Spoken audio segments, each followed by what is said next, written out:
Vamos abrir nossas Bíblias no livro de Atos. Ainda não é Romanos, Carol.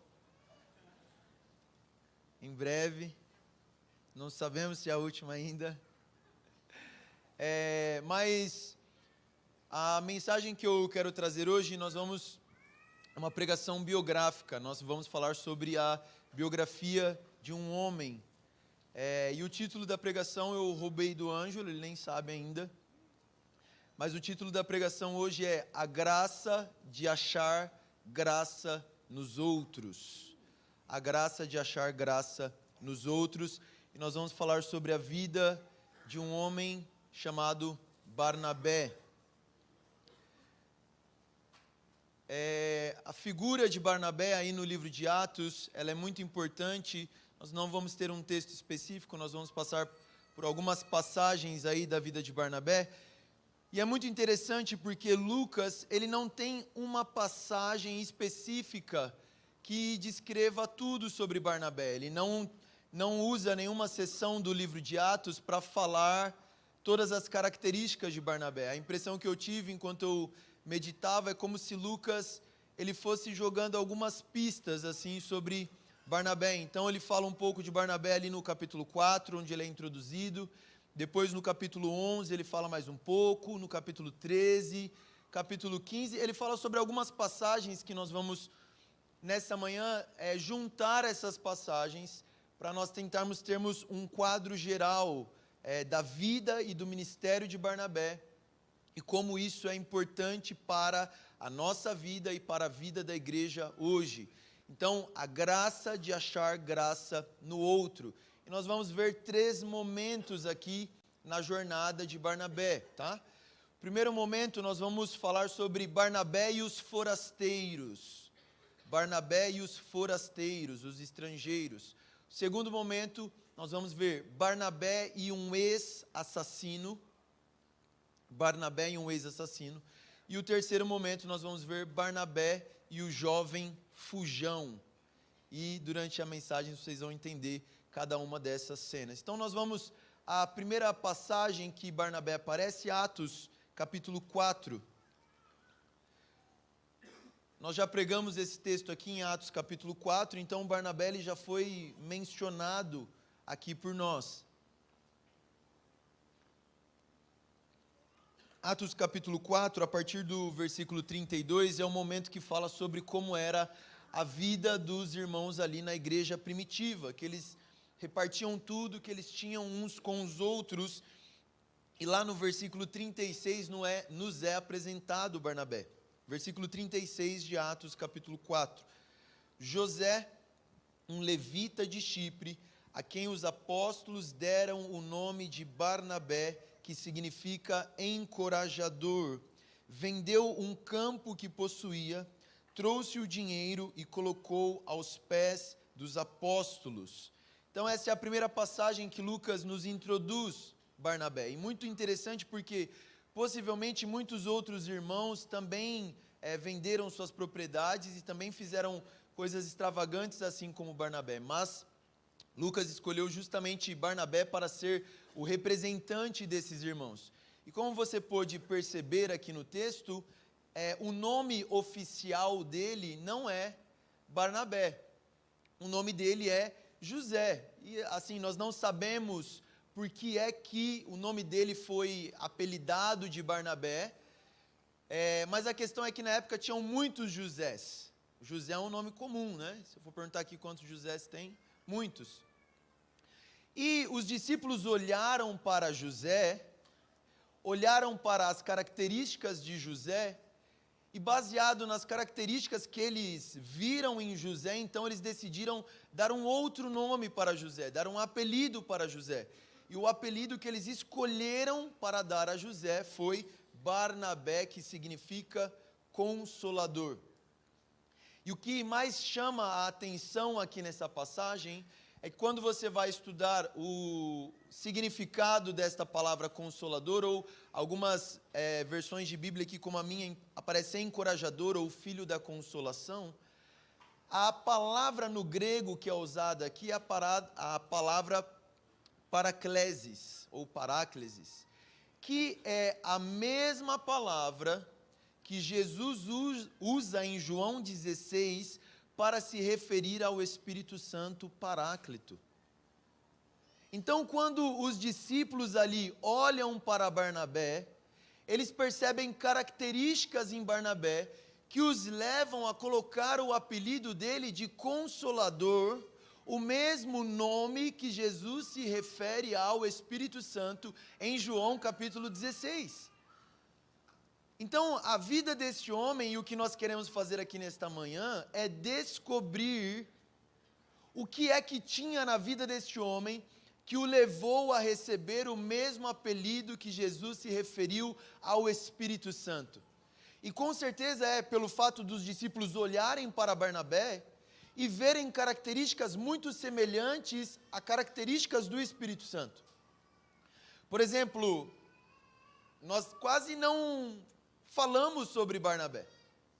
Barnabé aqui no livro de Atos, ele não é o ator principal do livro de Atos. O ator principal do livro de Atos, se nós pudéssemos falar aqui, é Pedro e Paulo. Pelo contrário, Barnabé é alguém muito discreto. Barnabé é alguém que não está chamando atenção para si mesmo. Barnabé é alguém que tem a graça de achar graça na vida do outro. Barnabé é alguém que está sempre apontando para o próximo e encorajando o próximo. E quando os discípulos viram essas características em José, então falaram: você é um consolador. As características que tem em você são muito semelhantes às características do Espírito Santo. Irmãos, como nós precisamos disso? Como nós precisamos de homens e mulheres na igreja, que nós olhemos para eles e falemos: você se parece tanto com o Espírito Santo. As características que tem em você são tão parecidas com as características do Espírito Santo. Você é um Barnabé. Porque na nossa sociedade, e mesmo no meio cristão, o ator principal é Paulo. Nós temos muitas pregações sobre Paulo. Paulo não tiro nenhum mérito de Paulo, ele merece mesmo tantas pregações sobre a vida dele. Ele foi o maior apóstolo, ele escreveu mais da metade do Novo Testamento. Agora, quantas pregações você já ouviu sobre Barnabé? Todos nós queremos ser Paulo, todos nós queremos a proeminência de Paulo, queremos a visibilidade que Paulo teve, a força, a coragem, o zelo, a ousadia no pregar de Paulo. Mas eu sinto muito forte no meu espírito que Deus quer levantar no meio da igreja pessoas que querem ser Barnabé. O ministério do segundo lugar. Nós almejamos sempre o primeiro lugar. Barnabé é aquele que voluntariamente escolheu o segundo lugar. Deus quer imprimir em nós a característica do Espírito Santo. Amém, irmão? Você deseja isso para a sua vida? Então vamos mergulhar aqui na história de Barnabé e ver o que ele pode nos ensinar sobre isso. Primeiro ponto, então, Barnabé e os forasteiros. Por que isso? Atos capítulo 11.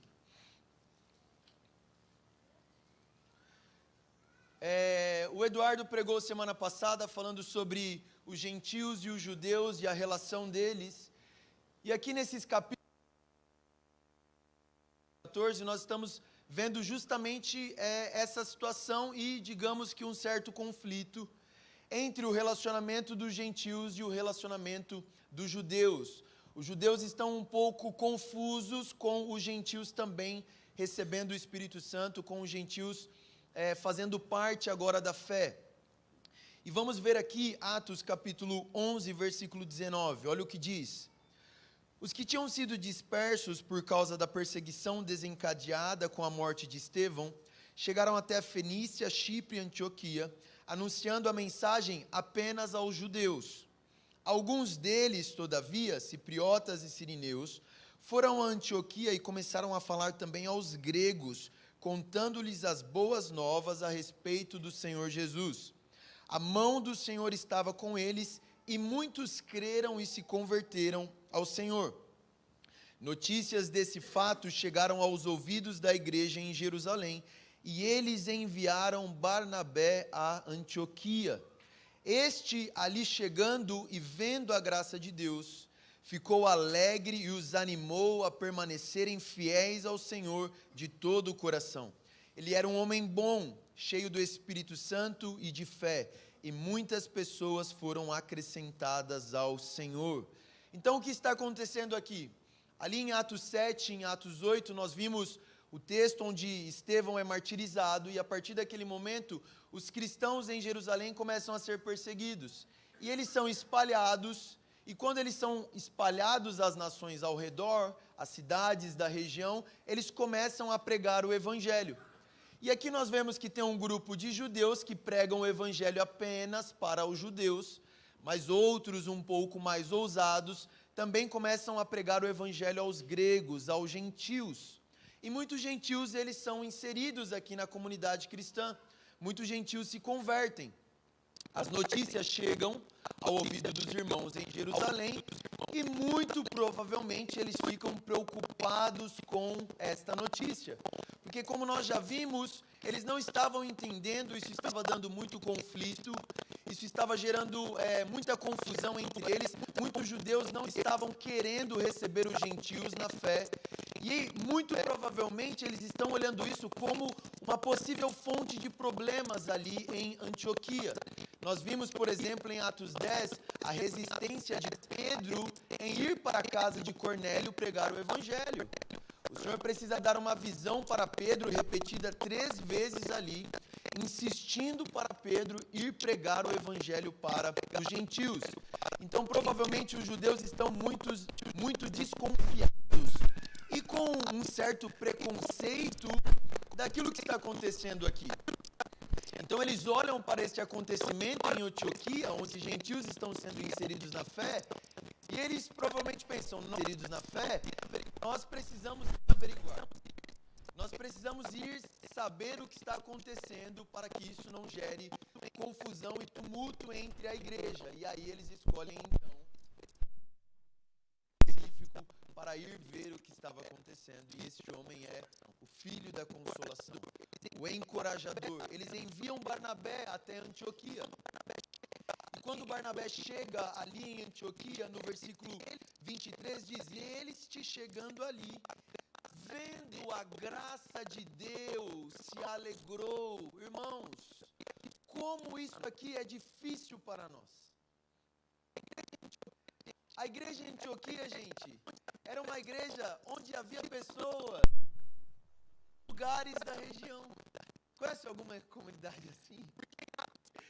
Porque em Atos capítulo 13, só vai em Atos capítulo 13 rapidinho para você ver o nível ali das diferenças que existiam em Antioquia. Na igreja de Antioquia, versículo 1, capítulo 13, havia profetas e mestres: Barnabé, Simeão, chamado Níger, Lúcio de Cirene, Manaém, que fora criado com Herodes, o tetrarca, e Saulo. Olha só, o primeiro Barnabé, Simeão, chamado Níger, provavelmente ele era de alguma região da África, do norte da África.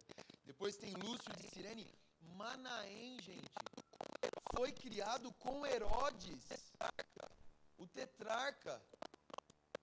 Quando nós olhamos para a igreja em Antioquia, o que nós podemos perceber? Gente diferente, gente de várias regiões, gente que não tinha um a ver com o outro, personalidades diferentes, culturas diferentes, jeitos de ser diferente. Primeiro que a maior diferença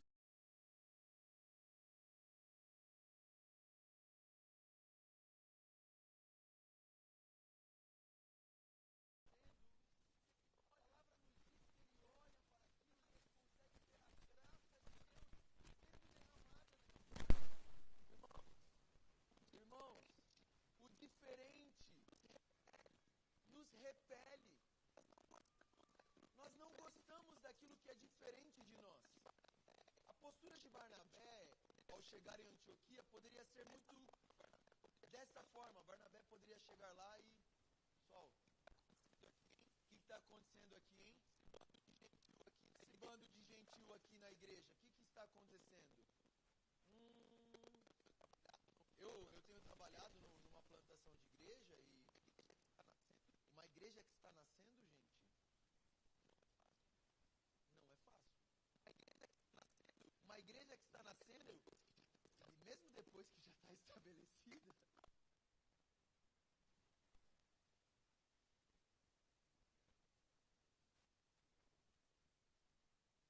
ter um olhar negativo, um olhar pessimista. E quando Barnabé chega na igreja em Antioquia, ele poderia chegar com esse olhar negativo. Nossa, tá tudo uma bagunça aqui, hein? Começaram tudo errado. Não é desse jeito que se faz isso.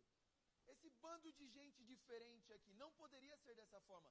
Mas quando Barnabé chega em Antioquia, ele vê a graça de Deus que está sendo derramada nos irmãos, e ele se alegra e encoraja os irmãos a perseverarem. Irmãos, óbvio que havia problemas. Óbvio que haviam coisas para serem consertadas, para serem orientadas. Tanto que nós vemos que depois aqui eles ficam 1 ano ensinando a palavra de Deus ali. Mas Barnabé, quando olha para aquilo, ele não olha com um olhar de preconceito, com um olhar de desconfiança. E diz que após a chegada dele, muitas pessoas ainda são acrescentadas. Barnabé olhou para uma situação que talvez muitos de nós só veríamos falhas, muitos de nós talvez só veríamos problema, muitos de nós chegaríamos com um olhar negativo, e Barnabé olha para aquilo e diz: existe graça do Senhor sendo derramada sobre vocês. Irmãos, tem pessoas entre nós que quando elas chegam em qualquer ambiente, parece que as trevas chegaram junto com ela. Quantos de nós olhamos para o diferente e só conseguimos ver coisas negativas? Quantos de nós nos deparamos com irmãos que têm personalidades diferentes da nossa e nós repelimos? Que tem uma cultura diferente da nossa e nós afastamos? Você olha para determinada situação e o seu primeiro pensamento é: tudo errado. Você olha para uma situação, você olha para alguém. Tem gente que é especialista em listar falhas das pessoas. Tem gente que é fiscal de falha alheia. Bate os olhos, não, já cansei. Olha como fulano fala, nossa, olha como fulano se comporta. E às vezes é simplesmente pelo fato de ser diferente de você. Muitas das vezes não é nem uma falha real de caráter, uma falha moral. Muitas vezes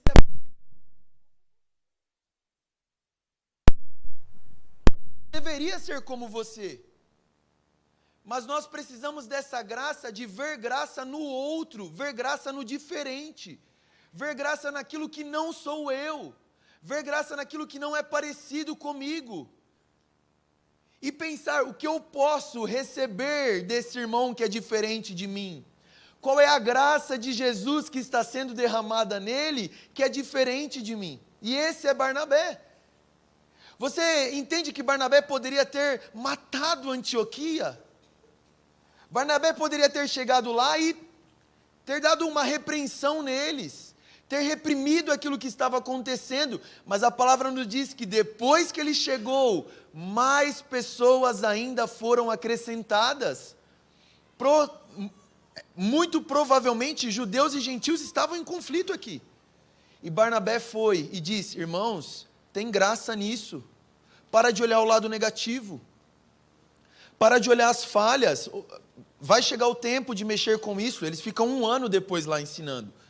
Mas existe graça de Deus sendo derramada sobre esses irmãos. E ele fica alegre. Você fica alegre quando chega alguém na comunidade extremamente diferente de você?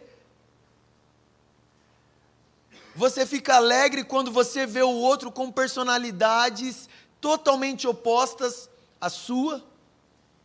Esta é a graça que havia sobre Barnabé. A multiforme sabedoria de Deus manifestada na vida dos irmãos era algo que alegrava o coração de Barnabé.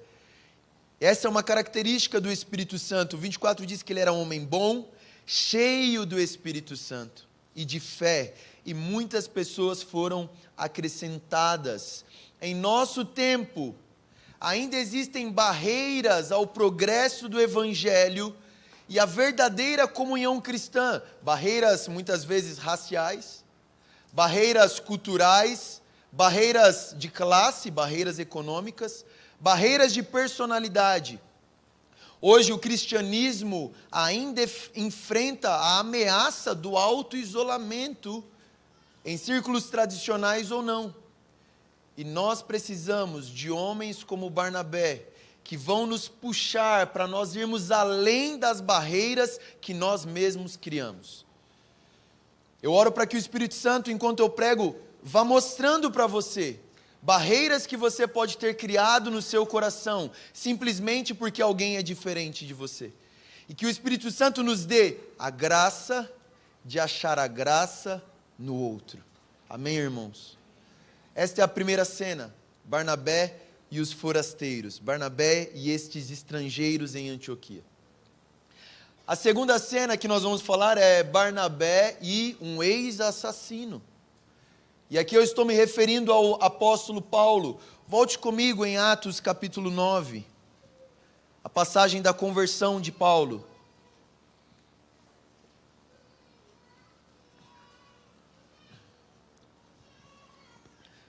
Versículo 26, olha o que está sendo dito sobre o apóstolo Paulo. Quando chegou a Jerusalém, tentou reunir-se aos discípulos, mas todos estavam com medo dele, não acreditando realmente que fosse um discípulo. Olha o que está acontecendo aqui no versículo 26. Paulo converte, nós já falamos sobre isso, mas Paulo era alguém que estava perseguindo os cristãos.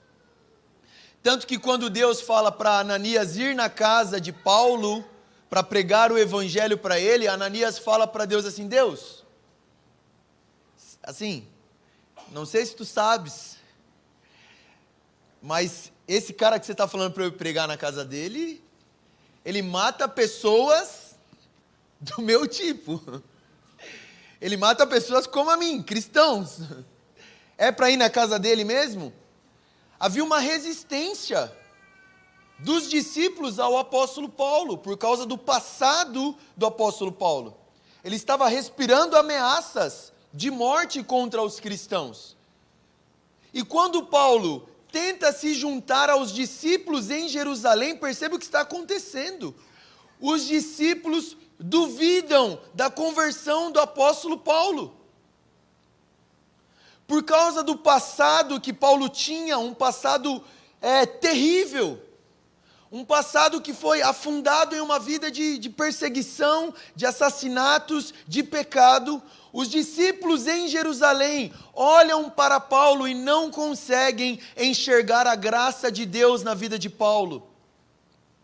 Você imagina o que é isso? Alguém tem uma experiência real de conversão, mas porque ela teve um passado muito manchado pelo pecado, as pessoas os discriminam porque não creem na redenção de um homem que teve uma vida de pecado anteriormente.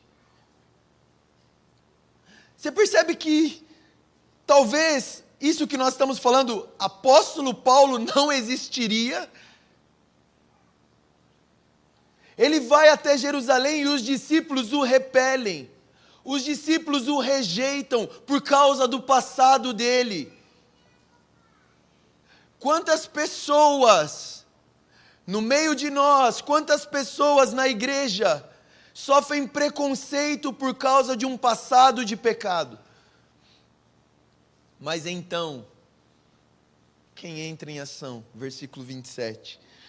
Então Barnabé o levou aos apóstolos e lhes contou como no caminho Saulo vira o Senhor, que lhe falara, e como em Damasco ele havia pregado corajosamente o evangelho de Jesus. Irmãos, será que tem alguém que vai se arriscar pelo apóstolo Paulo? Será que existe alguém que vai dar um voto de confiança a um ex-assassino? Será que existe alguém que está disposto a arriscar a própria reputação pelo outro? Porque, imagina só, Se Paulo não tivesse convertido de verdade e os discípulos em Jerusalém estivessem certos sobre este preconceito em relação a Paulo, Barnabé correu riscos aqui.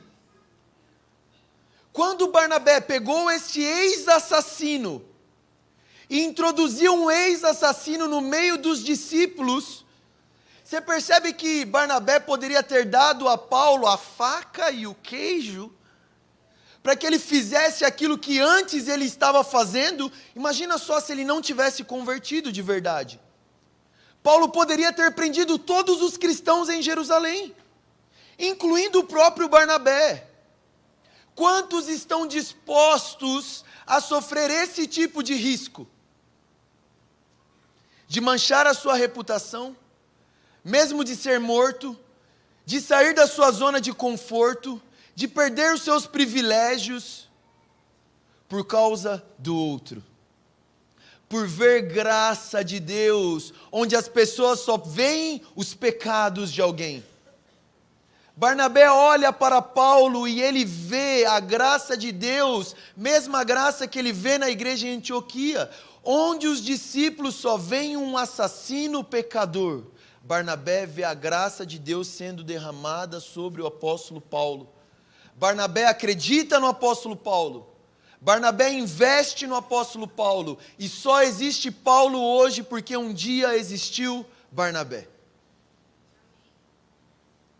E por meio de Barnabé, Paulo é introduzido entre os discípulos ali em Jerusalém. Graças a Deus por homens como Barnabé. Sobre o apóstolo Paulo, o que acontece quando, lá em Antioquia, e nós vamos voltar para o capítulo 11, o que acontece quando o ministério de Barnabé começa a prosperar? Porque no final do versículo 24 diz que muitas pessoas foram acrescentadas ao Senhor depois que Barnabé chegou. Quando o ministério de Barnabé começa a prosperar, quando Barnabé começa a ganhar uma proeminência na igreja em Antioquia, quando a graça de Deus nitidamente está sendo derramada sobre a vida dele. Versículo 25. Então Barnabé foi a Tarso procurar Saulo, e quando o encontrou, levou para Antioquia. Assim, durante um ano inteiro, Barnabé e Saulo se reuniram com a igreja e ensinaram a muitos. Em Antioquia, os discípulos foram pela primeira vez chamados cristãos. A posição de Barnabé aqui, ele poderia muito bem pensar, olha, agora eu sou um líder respeitado aqui em Antioquia, agora eu ganhei uma boa reputação por causa do trabalho que eu desenvolvi aqui, agora é a hora de consolidar o meu ministério, de consolidar os meus ganhos e me estabelecer como o pregador e o apóstolo mais proeminente aqui desta região. Mas, muito ao contrário disso, o que Barnabé faz quando o ministério dele está prosperando é chamar alguém que é um pregador melhor do que ele. Ele olha para Antioquia e ele percebe, isso aqui eu não vou conseguir fazer sozinho. Eu preciso chamar alguém que é capacitado para ensinar e pregar melhor do que eu. E ele vai até Tarso e pega um jovem que estava sozinho, que havia sido rejeitado pelos discípulos por causa do seu passado, e traz esse homem para perto, e durante um ano eles começam a ensinar a igreja em Antioquia, e a partir daqui, meu irmão, não é mais Barnabé e Paulo, a partir daqui se torna Paulo e Barnabé. Ao invés de Barnabé se autopromover, Barnabé promove o outro, ele busca um pregador melhor do que ele, e a partir desse momento Barnabé entra na sombra do apóstolo Paulo. Olha só, vamos ler alguns versículos aqui que falam sobre isso. Atos capítulo 13, versículo 1, até o 13 ainda fala Barnabé e Paulo. Mas no versículo 7, olha só. Ele era assessor do procônsul Sérgio Paulo. O procônsul, sendo homem culto, mandou chamar Barnabé e Saulo, porque queria ouvir a palavra de Deus. Mas Elimas, o mágico, este é o significado do seu nome, opôs-se a eles e tentava desviar a fé do procônsul. Então Saulo, também chamado Paulo, cheio do Espírito Santo, olhou firmemente para Elimas e disse: filho do diabo, inimigo de tudo que é justo, você está cheio de toda espécie de engano e maldade. O que acontece? Quem é que prega o evangelho e repreende Elimas, esse mágico, que estava tentando perverter pessoas? Quem que se levanta aqui? O apóstolo Paulo. E vai comigo no versículo 13. De Pafos, Paulo e seus companheiros navegaram para a Pérgia. Olha só, gente. Barnabé, o grande pregador ali de Antioquia, agora se tornou seus companheiros. O nome de Barnabé aqui nesse texto nem mais é mencionado. E a partir de agora, a operação deles é Paulo e Barnabé. Barnabé voluntariamente se coloca na posição de ser o segundo. Barnabé voluntariamente se abaixa para que Paulo se levante. Barnabé voluntariamente se esconde à sombra do ministério de Paulo. E está tudo bem. Na verdade, este era o objetivo dele, porque o Espírito Santo não vem para falar sobre si mesmo, o Espírito Santo vem para testemunhar e apontar a vida de Jesus Cristo, e era isso que estava no coração de Barnabé. Não sou eu, não tem a ver comigo, tem a ver com Jesus ser mais conhecido, tem a ver com Jesus aparecer. Como é que Jesus vai aparecer mais? É eu saindo de cena? É eu sendo o segundo? É Paulo se sobressaindo a mim? Então vai, Paulo, brilha, prega. Eu não tenho problema em ser o segundo. Jesus está aparecendo, Jesus está sendo glorificado. Esse é o coração de Barnabé. A gente nem sabe como Barnabé morreu. De repente, no livro de Atos, ele some. Não se fala mais dele. Ele desaparece. Ele não busca a atenção das pessoas para si. Ele coloca os outros na frente para que os outros tenham proeminência sobre ele. Ele não está buscando o primeiro lugar. Quantos aqui almejam o segundo lugar, irmãos? Quantos almejam não serem conhecidos, serem o segundo, não terem grandes biografias escritas, terem poucos versículos? Quantos almejam se esconder na sombra de um outro grande ministério, para que o nome de Jesus seja conhecido e glorificado? Este é o ministério do Espírito Santo. Este é o ministério de Barnabé.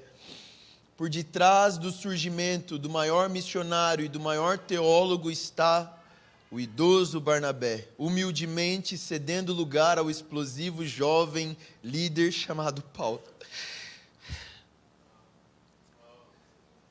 Charles Finney, grande avivalista, grande pregador. Muitos detalhes sobre a biografia de Charles Finney. Mas o que muitos não conhecem é que não existiria Charles Finney se por detrás disso não existisse um homem chamado Daniel Nash. Daniel Nash era o intercessor de Charles Finney. Antes de Charles Finney ir pregar numa cidade,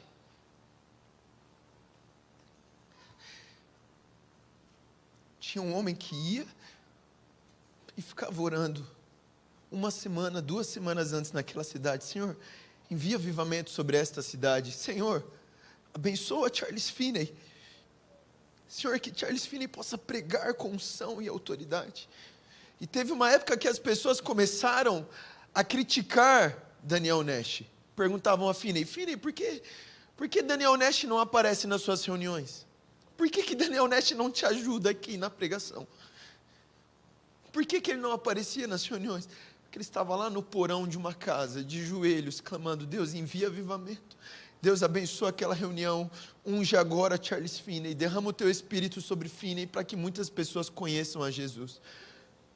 Vai procurar a biografia de Daniel Nash. Não tem nada escrito sobre ele. Nem sei se a gente deveria publicar o livreto dele, deixa ele desconhecido mesmo. Pouquíssimas informações sobre Daniel Nash. Quantos querem este lugar, gente? De não ser o grande avivalista, de não ser o grande pregador, de não ser o primeiro, mas que o único objetivo do coração é Cristo aparecer, Cristo ser glorificado. Enquanto eu preparava isso aqui, eu me lembrei muito do ministério das mães. Se você é mãe aqui, eu quero te encorajar. Eu quero te encorajar a permanecer neste lugar. Porque talvez você não seja famosa, não seja conhecida. Talvez aos olhos dos homens o seu ministério não seja nada relevante. Mas quando você está ali criando os seus filhos, para que eles sejam grandes aos olhos do Senhor, para que o nome de Cristo seja glorificado na vida deles, você precisa saber, o ministério do Espírito Santo está sobre você, ali na sua casa, trocando frases. Longe dos holofotes, longe das câmeras, longe das plataformas, o ministério do Espírito Santo está sobre você. Eu quero abençoar as mães dessa comunidade para que abracem essa verdade. Barnabé tinha um dom de detectar talentos. Barnabé era um caça-talento de Deus. Ele viu graça de Deus e se alegrou. E eu imagino que ele se alegrava cada vez que Paulo ficava mais proeminente. Esse era o coração de Barnabé. E a terceira cena, Barnabé e um jovem fujão. Aqui no capítulo 12, eu gosto muito da forma como Lucas está escrevendo. Porque ele vai soltando pistas assim sobre alguns personagens. É como se ele deixasse algumas migalhas, não no mau sentido, mas para a gente tatear e achar alguma coisa. Porque aqui no capítulo 12, olha só, no versículo 12, depois que os anjos libertam Pedro da prisão, no versículo 12, capítulo 12, percebendo isso, ele se dirigiu à casa de Maria, mãe de João, também chamado Marcos, onde muita gente se havia reunido e estava orando. Então, parece despretensioso, né, de Lucas, mãe de João, que era chamado Marcos. Então aqui Lucas introduz esse outro personagem, João Marcos, mas depois não fala mais nada sobre ele. Mas a história prossegue, e ali no versículo 5 do capítulo 13, após o envio de Barnabé e Paulo, diz o seguinte: chegando em Salamina, proclamaram a palavra de Deus nas sinagogas judaicas. João estava com eles como auxiliar. Antes disso, no capítulo 12, versículo 25, tendo terminado sua missão, Barnabé e Saulo voltaram de Jerusalém, levando consigo João, também chamado Marcos. Quem é João Marcos? É o auxiliar de Barnabé e Paulo. Era jovem, era um menino. João Marcos é alguém que Barnabé e Paulo pegaram para discipular na obra do ministério. João Marcos, Barnabé e Paulo pegaram ele para fazer viagens missionárias, para ensinar a ele como ministrar, como deveria ser, é um discipulado na prática. Barnabé e Paulo eram mais velhos do que João Marcos, e João Marcos foi chamado para ser um aprendiz deles. E o que acontece? O tempo vai passando e ali no versículo 13, que nós já lemos, 13, de Pafos, Paulo e seus companheiros navegaram para Perge, na Panfilha. João os deixou ali e voltou para Jerusalém. Alguma coisa acontece, não nos é dito exatamente o porquê, mas essa palavra que deixou, o sentido original dessa palavra está relacionado a um deixar por algum tipo de receio, um deixar por algum tipo de medo. Então você precisa entender que muitas coisas estavam acontecendo aqui. Pedro tinha sido preso, os cristãos estavam sendo perseguidos, de repente Herodes é morto, tem o episódio daquele mágico. Muito provavelmente a razão de João Marcos ter deixado Barnabé e Paulo na viagem é porque ele estava com medo de perseguição. Ele estava com medo das implicações que as viagens missionárias poderiam trazer a ele. E, gente, vamos combinar o seguinte: jovem, né? Sim, jovem é uma coisa boa, né? Mas aqui, se jovem, gente, fosse bom, né? Adão não teria sido criado adulto já, né? Eu sou jovem, estou falando de mim mesmo, né? Calma, mas a gente vai... Eu não sou jovem? Eu sou jovem, sim. Mas jovem é alguém muito volúvel. Jovem é alguém que um dia quer uma coisa, no dia seguinte já mudou e quer uma outra coisa. Jovem no dia está determinado, decidido a seguir esse caminho. No outro dia é como se esse caminho nunca tivesse existido e ele está decidido a seguir outro caminho. João Marcos é o típico jovem que vai na viagem missionária, mas quando as coisas começam a apertar, ele abandona a missão. Ele abandona o discipulado. Irmãos, João Marcos abandonou Barnabé e Paulo. Talvez haviam muitos jovens que Barnabé e Paulo poderiam chamar para acompanhá-los no ministério. Eles chamam João Marcos e de repente João Marcos simplesmente os abandona e volta para casa em Jerusalém. João Marcos fugiu da obra, fugiu do ministério, fugiu do discipulado. João Marcos temeu, João Marcos falhou. Mas o que acontece? Capítulo 15. A partir do versículo 36.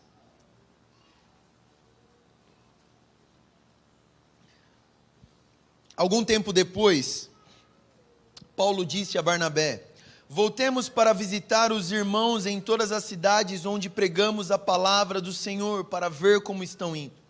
Barnabé queria levar João, também chamado Marcos. Mas Paulo não achava prudente levá-lo, pois ele, abandonando-os na Panfilha, não permanecera com eles no trabalho. Tiveram um desentendimento tão sério que se separaram. Barnabé, levando consigo Marcos, navegou para Chipre, mas Paulo, escolhendo Silas, partiu, encomendado pelos irmãos à graça do Senhor. Irmãos, o que acontece aqui? Barnabé olha para aquele jovem que um dia falhou, e uma nova chance, uma nova tentativa, diz para Paulo: Paulo, vamos levar João Marcos conosco. E a atitude aqui do apóstolo Paulo é: não acho prudente levar João Marcos. Já falhou uma vez. O que garante que não vai falhar de novo? Já nos abandonou uma vez. O que garante que não vai nos abandonar de novo? Nada. Realmente não havia garantias que João Marcos não haveria de falhar novamente na missão. E com os dois irmãos aqui. Mas a palavra diz que o desentendimento que eles têm foi tão grande, a ponto de Barnabé e Paulo se separarem. E aqui eu não creio que houve um racha em termos de amizade e comunhão. Mas são caminhos ministeriais diferentes que eles tomaram. E Barnabé decidiu permanecer com João Marcos. Irmãos, Barnabé abriu mão de permanecer trabalhando com o apóstolo Paulo,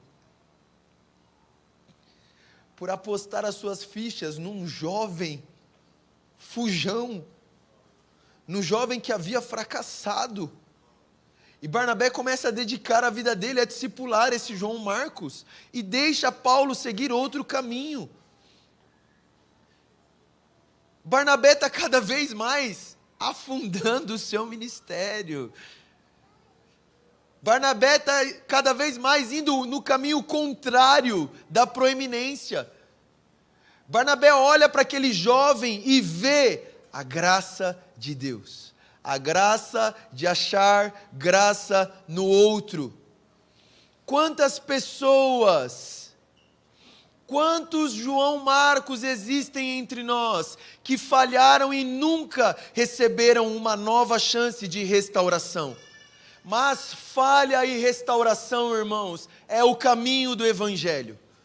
Falha e restauração é o que nós experimentamos todos os dias. Falha e restauração é aquilo que Jesus nos concede todos os dias quando nós falhamos. Ele nos dá uma nova chance, Ele nos dá uma nova oportunidade. As misericórdias se renovam sobre nós a cada manhã e a cada dia. É mais uma chance que nós temos. É mais uma oportunidade que nós temos. Este é o ministério do Espírito Santo. É o ministério que olha para aquele que fracassou e diz: ainda existe chance para você, ainda existe oportunidade de restauração, ainda existe reconciliação, a sua vida não está perdida. Talvez você está me ouvindo aqui hoje, e você se encontra talvez neste lugar, de achar que não existe uma nova chance para você, por causa das suas falhas. O Espírito Santo está aqui, para dizer para você: existe reconciliação, existe restauração, existe renovo. Jesus morreu na cruz para perdoar os nossos pecados e para nos restaurar, para nos reconciliar, e existe misericórdia se renovando sobre nós a cada dia. Agora, quantas pessoas também passaram por você, como João Marcos, e você não teve um olhar de Barnabé para aquela pessoa? Possivelmente Barnabé achou Paulo muito duro com João Marcos.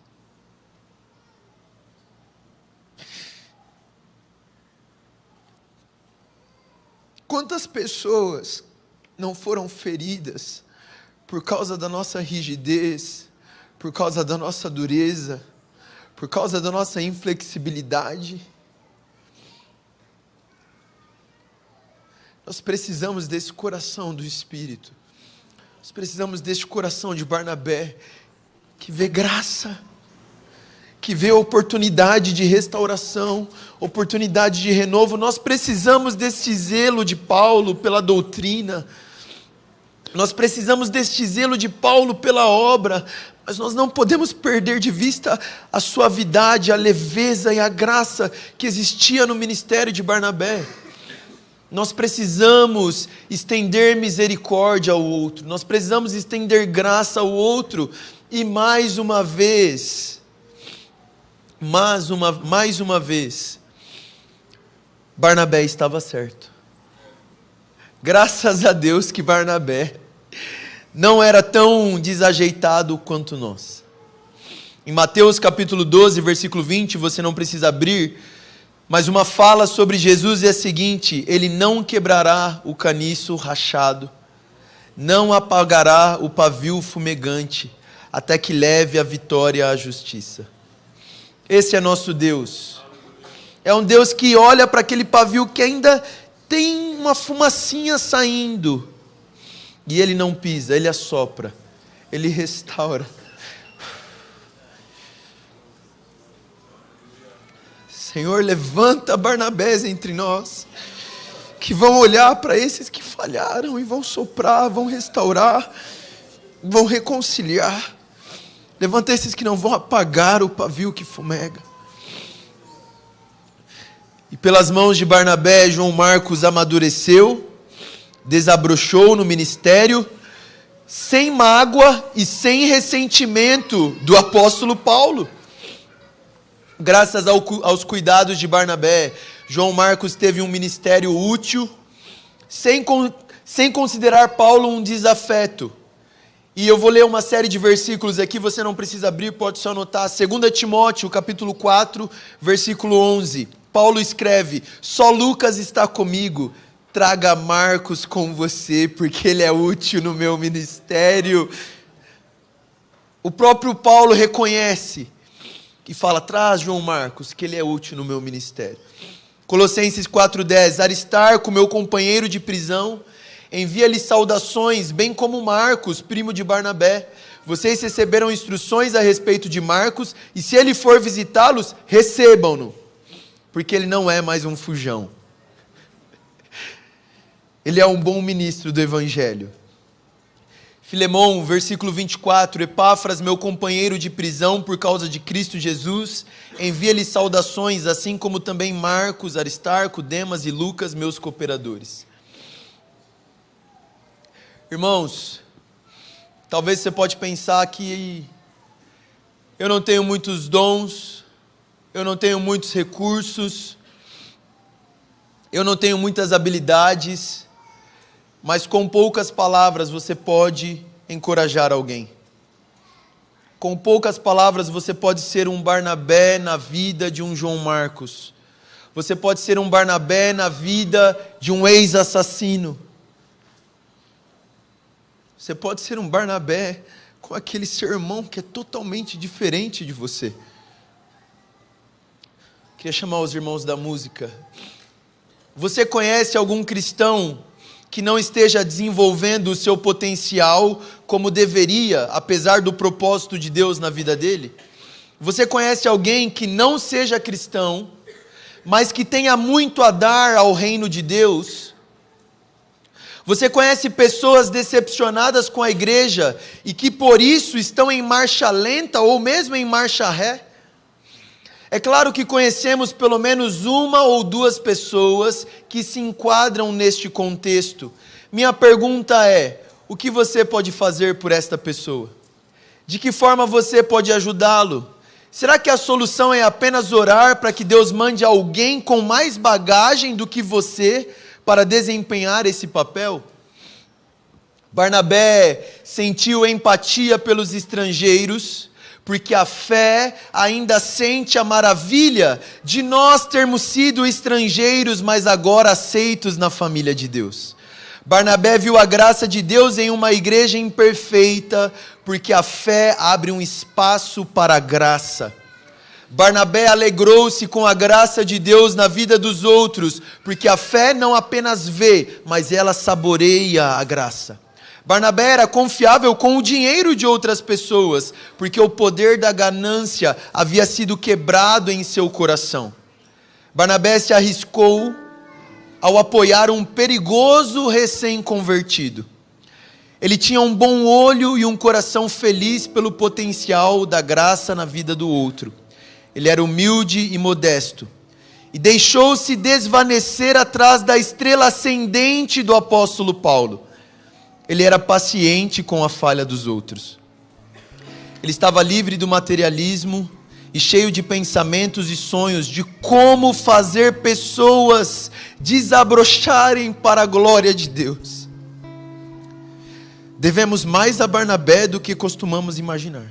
Barnabé, o encorajador, filho da consolação. Onde estaria o cristianismo sem o seu maravilhoso dom de identificar e encorajar talentos e de ter a graça de ver a graça de Deus na vida do outro? Graças a Deus por Barnabé.